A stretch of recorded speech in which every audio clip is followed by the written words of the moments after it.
বিশ্বনবী পাগলের মতো একবার হাউজে কাউসারে যাবেন, একবার সিরাতে যাবেন, একবার পুলসিরাতের দিকে, একবার হাউজে কাউসারের দিকে পাগলের মতো দৌড়াতে থাকবেন। তার কোন গুনাহগার উম্মত যাতে জাহান্নামে ঢুকে না যায়, সেদিন কেউ সুপারিশ করতে পারবে না বিশ্বনবী ছাড়া। এজন্য 5 নম্বর আল্লাহ বললেন, মান যাল্লাযী ইয়াশফাউ ইনদাহু ইল্লা বিইযনিহি। কার সাহস আছে, কার এত বড় বুকের পাটা কিয়ামতের কঠিন দিন আল্লাহর সামনে দাঁড়িয়ে সুপারিশ করবে? কারো ক্ষমতা নেই, কারো ক্ষমতা নাই।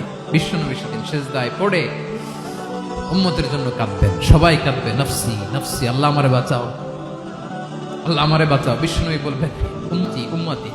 বিশ্বনবী আমার জন্য কাঁদবেন, আপনার জন্য কাঁদবেন, আমাদের জন্য সেদিন কেঁদে কেঁদে জাহান্নামের দরজায় দাঁড়িয়ে আমাদেরকে টেনে টেনে জান্নাতে ঢুকাবেন।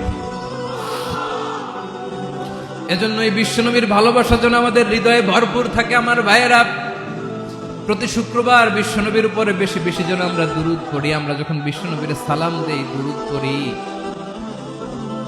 একদল স্পেশাল ফেরেশতা আছে যারা বিশ্বনবীর দুধটা নিয়ে সরাসরি বিশ্বনবীর রওজায় যায়, যে বলে অমুকের বেটা অমুক আপনারে সালাম দিয়েছে। বিশ্বনবী নিজ কবরের থেকে নিজেই সালামের উত্তর দেয়।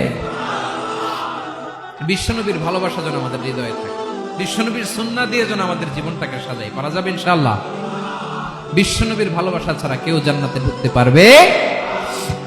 বিশ্বনবীর পক্ষে আমরা বলবো, বিশ্বনবীর পক্ষে আমরা লিখবো, বিশ্বনবীর জন্য আমরা আমাদের কলিজার রক্ত বিলিয়ে দিব, ঠিক কিনা বলেন?